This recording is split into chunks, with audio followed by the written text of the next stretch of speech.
हाँ, मैं हूँ शशांक BHU से और मैं आज आप लोगों को रोज कहानी पढ़ाने वाला हूँ। रोज कहानी के लेखक हैं सच्चिदानंद हीरानंद बादशायन अज्ञे।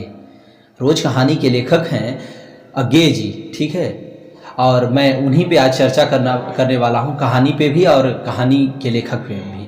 क्योंकि अब मैं पहले बात करता हूँ कहानी के लेखक सच्चिदानंद हीरानंद बादशायन अज्ञे के जीवन के बारे में, क्योंकि लेखक के जीवनी को जानना बहुत ज़रूरी है, उससे भी प्रश्न पूछे जाते हैं। तो हम लोग बात करते हैं अज्ञे जी के बारे में। अज्ञे जी हैं हिंदी के आधुनिक साहित्य में प्रमुख स्थान रखने वाले साहित्यकार सच्चिदानंद हीरानंद बादशायन अज्ञे का जन्म 7 मार्च 1911 ईस्वी में हुआ था, उत्तर प्रदेश के कुशीनगर के कसिया नामक स्थान पर, ठीक है। वैसे इनका मूल निवास करतारपुर पंजाब में था। इनकी माता का नाम बेअंती देवी और पिता का नाम हीरानंद शास्त्री था, जो कि प्रख्यात पुरातत्ववेत्ता थे। अज्ञे जी की प्रारंभिक शिक्षा लखनऊ में घर पर ही हुई। सन 1925 में इन्होंने पंजाब विश्वविद्यालय से मैट्रिक की तथा सन 1927 में मद्रास क्रिश्चियन कॉलेज से इंटर किया।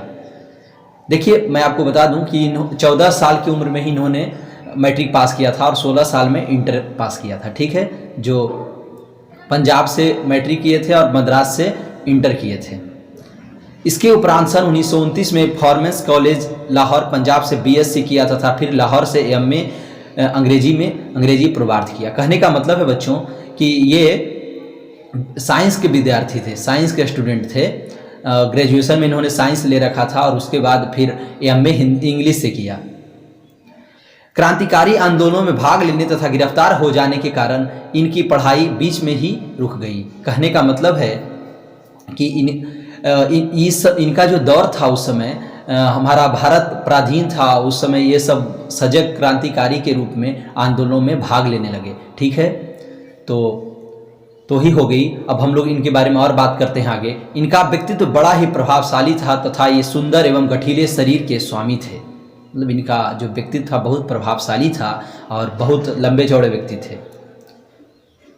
इनका स्वभाव एकांत प्रिय अंतर्मुखी था तथा एक अनुशासन प्रिय व्यक्ति थे। गंभीर चिंतनशील एवं मितभाषी व्यक्तित्व के स्वामी अज्ञे जी ने अपने मौन तथा मितभाषण के लिए प्रसिद्ध थे। अज्ञे जी जो थे बहुत अंतर्मुखी, बहुत कम बोलते थे, बहुत गंभीर स्वभाव के थे, अंतर्मुखी थे। अपने मन में ही बहुत सारी बातों को, विचारों को सोचते रहते थे, चिंतन करते रहते थे।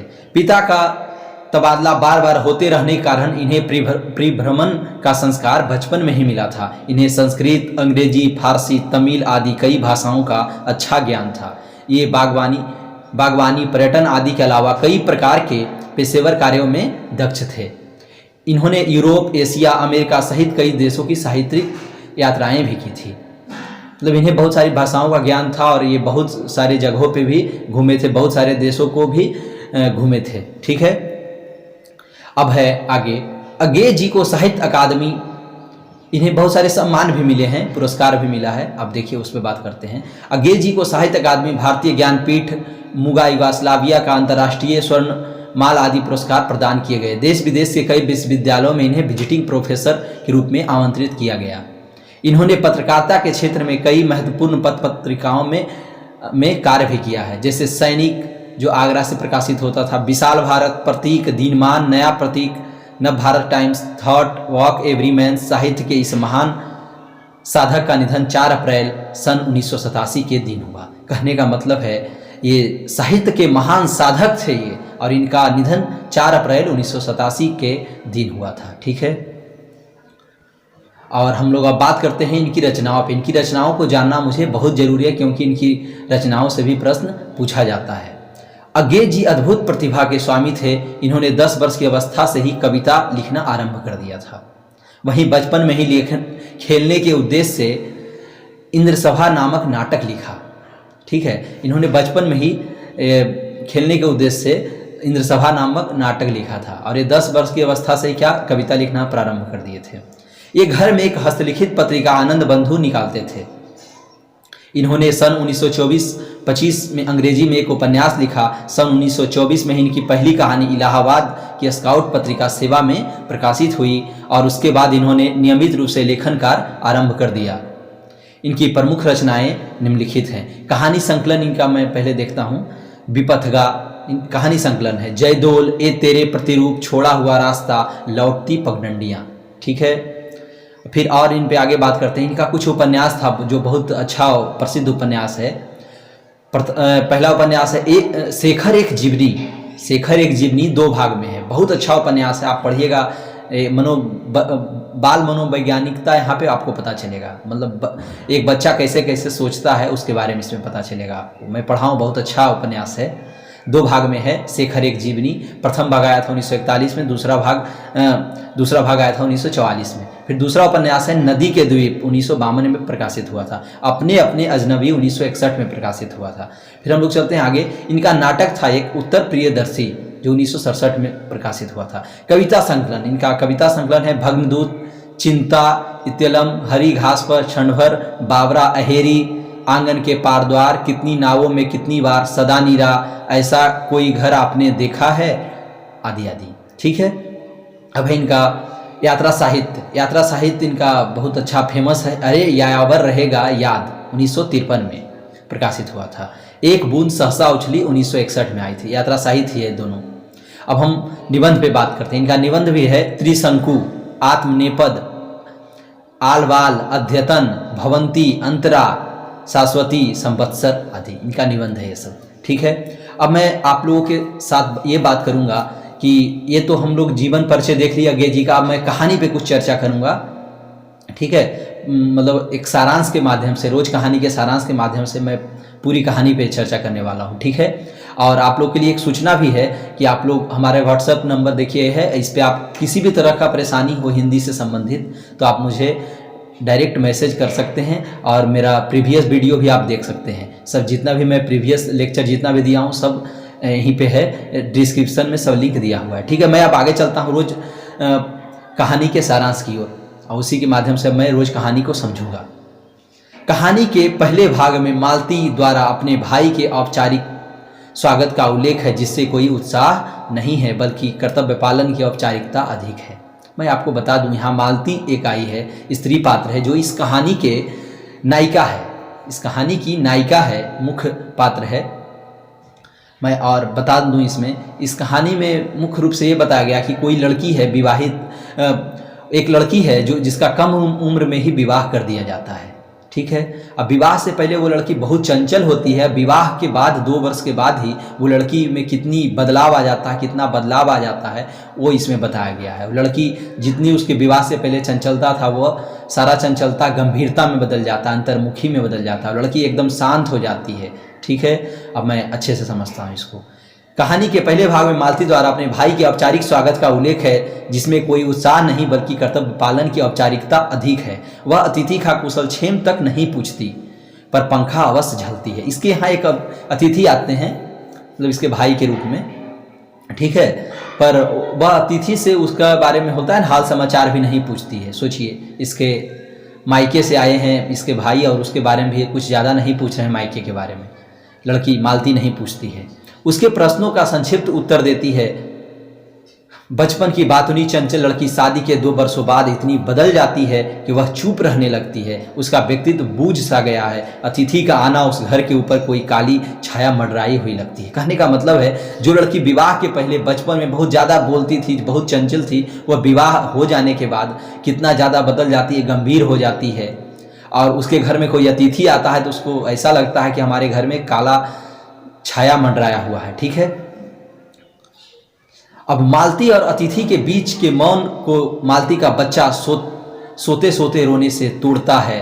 वह बच्चे को संभालने का कर्तव्य पालन करने के लिए दूसरे कमरे में चली जाती है। अतिथि एक तीखा प्रश्न पूछता है तो उसका उत्तर वह एक प्रश्नवाचक हूँ से देती है।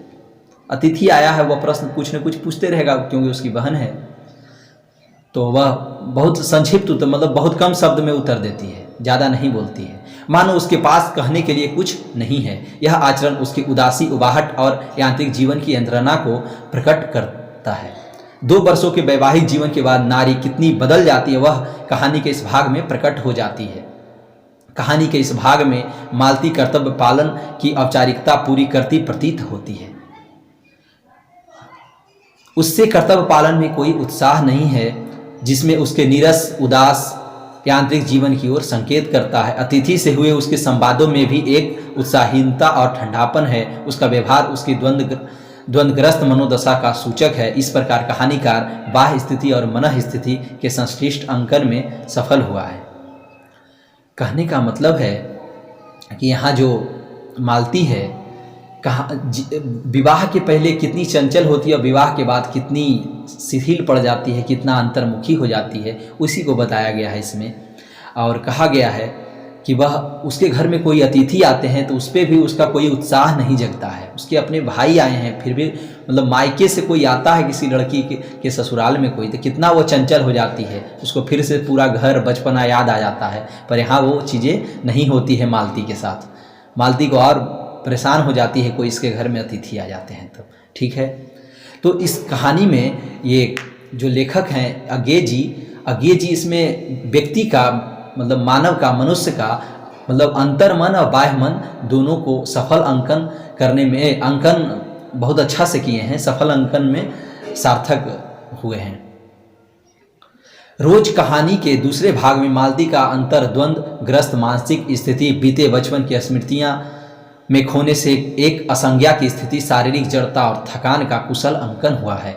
साथ ही उसके पति के आंतरिक जीवन, पानी, सब्जी, नौकर आदि के अभावों का भी उल्लेख हुआ है। मालती पति के खाने के बाद दोपहर का भोजन 3 बजे और रात को 10 बजे ही भोजन करेगी। यह रोज का क्रम है। बच्चे का रोना, मालती का देर से भोजन करना, पानी का नियमित रूप से वक्त पर न आना, पति का सवेरे डिस्पेंसरी जाकर दोपहर को लौटना और शाम को फिर डिस्पेंसरी में रोगियों को देखना, यह सब कुछ मालती के जीवन की सूचना देता है अथवा यह बताता है कि समय काटना उसके लिए कितना कठिन हो रहा है। कहने का मतलब है कि जो मालती का जीवन है इसके घर में बहुत सारा अभाव है। अभाव मत कहने का मतलब है इसके यहाँ न कोई मतलब अखबार आता है, इसके यहाँ न सब्जी समय पे आता है, न पानी समय पे आता है। मतलब एक मध्यम वर्गीय परिवार में इसका विवाह हुआ है जहाँ बहुत कुछ अभाव देखने को मिलता है। संवाद किसी से नहीं हो पाता है। इस घर में बस इसके पति हैं और एक छोटा सा बच्चा है। और पति भी दिन भर अस्पताल में ही रहते हैं, कंपाउंडर हैं, चिकित्सक हैं। ठीक है, तो ही इसमें कहा गया है।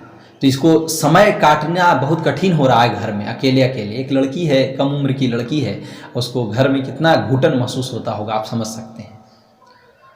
इस भाग में मालती महेश्वर अतिथि के बहुत कम क्रियाकलापों और अत्यंत संक्षिप्त संवादों के अंकन से पात्रों की बदलती मानसिक स्थितियों को प्रस्तुत किया गया है, जिससे यही लगता है कि लेखक का ध्यान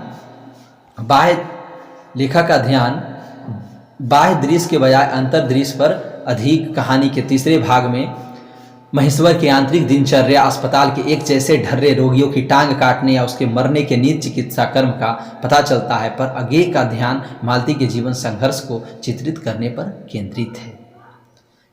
ठीक है, अब आगे चलते हैं। महेश्वर और अतिथि बाहर पलंग पर बैठकर गपशप करते हैं और चांदनी रात का आनंद लेते हैं, पर मालती घर के अंदर बर्तन मांजती रही क्योंकि यही उसकी नियति थी। कहने का मतलब है अब घर में अतिथि कोई आए हैं तो उससे ज़्यादा संवाद कौन करता है? पुरुष ही करता है।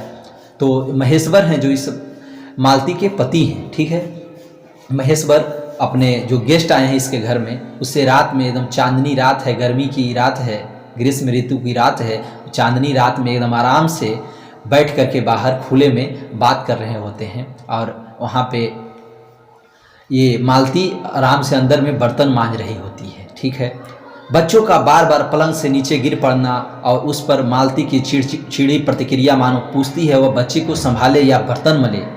यह काम नारी को ही क्यों करना पड़ता है? क्या यही उसकी नियति है?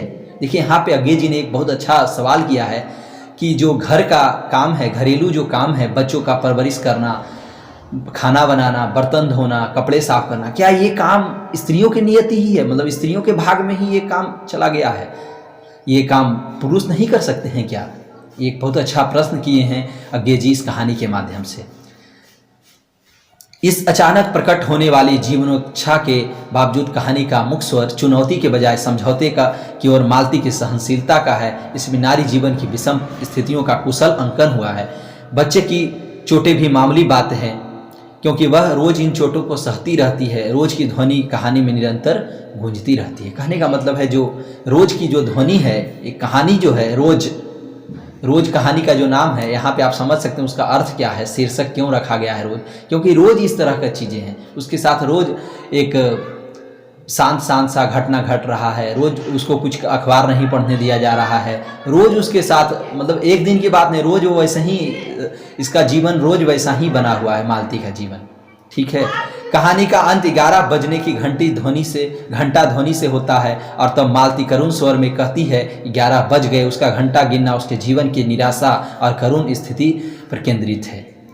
वह यह प्रकट करता है, कहानी एक रोचक मोड़ पर वहां पहुंचती है जहां महेश्वर अपनी पत्नी को आम धोकर लाने का आदेश देता है। आम एक अखबार के टुकड़े में लिपटे हैं और जब अखबार का टुकड़ा देखती है तो उसे पढ़ने में तल्लीन हो जाती है। उसके घर में अखबार का भी अभाव है, वह अखबार के लिए भी तरसती है, इसलिए अखबार का टुकड़ा हाथ में आ जाने पर वह उसे पढ़ने में तल्लीन हो जाती है। देखिए यहाँ पे कहने का मतलब है कि मालती के घर में एक अखबार भी नहीं आता है जिससे वो अपना टाइम पास कर सके, कुछ पढ़ सके, है ना। तो उसके घर में देखिए एक अखबार का भी अभाव है और एक अखबार का टुकड़ा मिल जाता है जो उसमें आम से लिपटा हुआ था, तो उसको कुछ रोचक चीज़ आ जाता है तो उसको वो पढ़ने लगती है। वहीं से ये बात पता चलता है कि अगर उसके घर में रोज़ अखबार आता तो वह रोज़ पढ़ती और अपना टाइम किसी तरह से पास करती, उसे घुटन महसूस नहीं होता उस चार दीवारी के अंदर। यह इस बात का सूचक है कि अपनी सीमित दुनिया से बाहर निकलकर वह उसके आसपास की व्यापक दुनिया से जुड़ना चाहती है। जीवन के जड़ता के बीच भी उसमें कुछ जिज्ञासा बनी हुई है जो उसकी जिजीविषा की सूचक है।